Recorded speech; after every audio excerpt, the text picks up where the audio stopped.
Okay, so this is Q&A for the video on how you don't need a guru, you need training. And with us, we have again Andre. Thank you for being here. Yes, yes. Yeah. So glad to be here. Yeah. All right. So you heard the information. Any Yeah. questions? Yeah.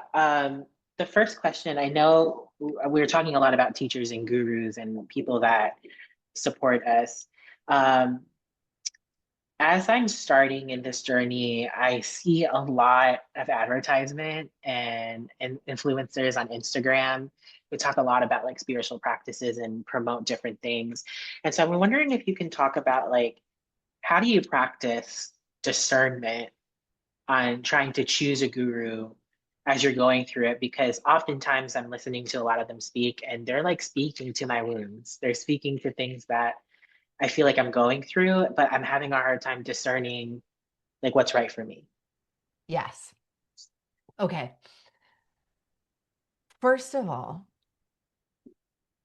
yes, you can have teachers, but you are you, right? Mhm. Like it will always be you. That is a fact. And people who've walked the path can help you. Now, to the question about discernment, specifically with Instagram, there is so much short form information. What I advise as a practice for the cultivation of discernment is a period of time without any input, because then what is truly important to you will be able to emerge more clearly. And then if you go back to Instagram, you will be able to hear more clearly who is actually speaking to you directly and who is speaking in a kind of more maybe sneaky way to your wounds, Mm, right? But without that time period of clearing it out so that you know really solidly what is true for you without all the noise. Because then we adopt all of that right. and it influences everything and we can't even hear our own truth anymore. And that will be very uncomfortable. But it's really, really a powerful practice for the cultivation of discernment and then exploration and trying and seeing, right? And also, discernment is not people are good or bad. You know, you might have a teacher that this aspect of their teaching or this practice that they offer really supports you, but their view on this other thing doesn't feel quite right. Right. And we don't have to do this extreme thing where we throw them out if they say one thing we don't agree with. Maybe that practice that they gave you really helps you, right? And Yes. so Yeah. subtlety and nuance, I would say, but Right. Right. mostly a period of time with quiet, Mm, lack of media, so you can hear yourself. And then when you bring the media back in, it'll be more clear. right. Right. Right. Right. Um, a follow-up question to that actually is it I mean, I know we talked about like things are not looking at good and bad. What do you think about in terms of when you're paying for something, Mm. when money is involved? What are your thoughts around that in this particular space? Because I know sometimes my hesitations are like, I don't want to pay $1,000 for something. Yeah. Okay. This is a really good one. I have had to work through this myself. And so the old world will tell you money is the root of all evil. But if we are going to make it to the new earth, I believe, at least in transition, there may be a period in the end where money is irrelevant. But in the transition, we are going to need to bring that system part of the way with us. And so, can we shift our view around money to be more oriented toward a real exchange of value? And so, to me, this is why I think relational trust is so important. So, I would prefer to give money to someone I actually know and trust than a stranger on the internet. But that's my value system. I can't tell anybody else what theirs should be, but that is part of how I view it. And Right. then also getting again, it's kind of the same answer again, but getting a period of time off of the internet Okay. one more time will make it more clear when you come back who's offering from a real place. Like I've taken, I'm been part of two different schools that I paid for. One of those people, I'm still fully 100% aligned with everything they say. The other person has taken some turns where I'm kind of like, I don't know. But at the time in my journey that I was at, the practices I was given were well worth that $300, catapulted me so Mm, helpful. mhm. Well worth. And it was $300. It wasn't 1,500. It wasn't a huge amount of money. But one other thing I would say on the value piece is I believe there, and this is my experience, Yep. more value in smaller containers. So check if there's a cap on the container because I've gotten bamboozled by a couple of these where I signed up for these classes and then you log into the Zoom and there's 1,500 people on the Zoom. So it's essentially just a paid YouTube video Right. because you're not actually interacting. It's not a real learning container. And so that might be something just from personal experience, I would check out if there's any information about an enrollment cap or what is your relationship to the teacher, Okay. Yes. Yes. you Yes. know? Yep. All right. Thank you. My next question is, in this lesson, we were talking a lot about training. And so I'm just curious about um, what is training all about and what does training look like for us? Are we all doing the same thing? Are there like different practices for it? And so, yeah, like what is training about? What is training? Yeah. So I want to talk about I'll answer that by saying the ethos of training first. So we don't want our training to turn into another old world self-flagellation situation, right? And so the orientation toward training is devotion to our own inner divine spark, devotion to our soul, our inner child, our devotion to source. You can choose the language that resonates with you, but there has to be an orientation of devotion so that then the investing of time in those practices becomes non-negotiable, like brushing your teeth and showering. It becomes something you do because you are devoted, not this thing you're whipping yourself. I have to meditate for 90 minutes every morning. Bap, bap, bap. That's never, it doesn't work. And it also doesn't allow the light to shine. It just becomes another technique of beating yourself into guilt and shame. And, so I have to say that first about training, right? And it does require discipline. So, what the actual training will be will look different for everyone. And so, this maybe goes back to your last question. If you hear somebody saying, this practice, this light activation will work for 100% of people, that is a lie.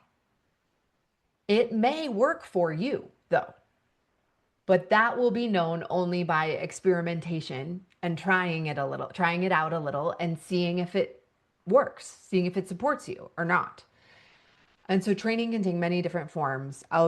Some of the basics, you know, breathing, nervous system regulation, clearing out the media, different types of meditation practices. Those can be with music, without music, guided visualizations, soul journeys, soul reclamation practice. There's a whole smorgasbord of things, but try them out. And there's so much stuff free on YouTube and I would recommend having a guide and not going freewheeling into YouTube because I did that and fried my nervous system and couldn't talk for a couple days, a couple years ago. So I don't recommend that, but you can find meaningful things and experiment and find out. And you'll see once you get something that supports you, it creates a self-reinforcing thing. I know you know this because you get a little taste of the joy that comes from it. And then you think, oh, this is good. And then you want to do it more. And so the training will naturally build. But in the beginning, it may take discipline. The phase of clearing out the media, the phase of taking a good hard look at your own inner shit. Those parts take a little effort because it's not just joy right away. At first, it can be challenging. Say it that way. Yeah. All right, awesome. Thank you.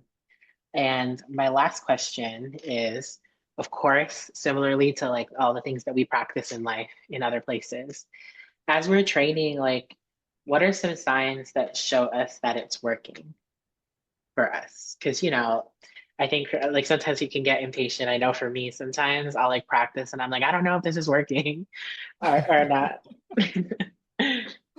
Yeah, I feel that too. I uh I don't know if anyone out there is familiar with the gene keys. But my gene keys talk a lot about how I am just incredibly impatient and will be until I'm nearly dead. So I resonate with the question, but signs to notice that it's working: less reactivity, greater clarity, almost a feeling of a fog lifting, more frequent, longer periods of positive emotional state, or what in a different language we would call holding the frequency becomes easier, Mhm. right? I frame this often as remembering and forgetting. So we have these periods where, for example, right now, I'm in a good one. I'm really remembering. I know I got it. Sources got me. I'm one with source. Source is with me. We are in this beautiful state of remembering. And then I will forget and get hooked into something and whatever. And so, one way you can notice it's working is if the periods of forgetting are becoming shorter. Not that they are becoming zero, but that they're becoming shorter and you're recovering more quickly. And that is, again, unique to each individual. Because if you were in a period of forgetting for, let's say, hypothetically 30 years, then when you start remembering, those periods of forgetfulness might still be weeks long, Right, right. but if it is gradually lessening, so that clarity, ease, greater access to joy and peace, those sorts of things. And you may also, everyone is different, but you may also begin to notice we create our reality. And it's a tough one to swallow because people don't always like to hear that you ultimately have to take full responsibility for your creation. But when you begin the training and stick with it, you will find the strength to own the responsibility for that. And when you do, you will begin to see your reality change. Mhm. And this is what a lot of now I sound like I'm AI programmed, right? And this is what nobody's talking about. Okay, but it is, I'm actually saying that I'm not a robot. But this is a lot of what manifestation people aren't talking about is that there is you have to find the strength to take full responsibility for yourself and therefore for the reality you are creating. Otherwise, you can visualize all day the car you want. That's not real if you haven't taken full responsibility for whatever emotions you are transmitting that are causing certain things to reflect back to you. The question was, how will you tell that it's working? Basically, what is being reflected back to you will also gradually shift. Shift. And you'll see that feedback. Mm, Eventually, it takes a minute though. right. Keep the faith. It's not, you don't see Yeah. the feedback immediately. Got to Yes. stick Yeah. with I it. was. I was Hence the gonna training. say the that we should fully expect to be on like a journey with this, like to really feel into everything and expect the ups and the downs because I think there's this um there's this narrative being pushed that this is like just a silver bullet of like if you start it, it just immediately goes straight up and then that's it. But we should expect that we're going to forget sometimes too, and that we have to work our way back up Yeah. to remember. Okay, that's Yes. great. Yes. And the only change I would make there is maybe it's not even a change in addition, but work our way back up is sort of true, Yeah. but it's also a relaxing into it. Because Mhm. often when we are in a state of forgetfulness, it's because we've actually gotten ourselves worked up about something. Some trigger, some hook, we got worked up about it. And so it's subtle, but words are important. There is also a relaxing ourselves Yeah. back into remembering because that state of unconditional love, that's who we really are.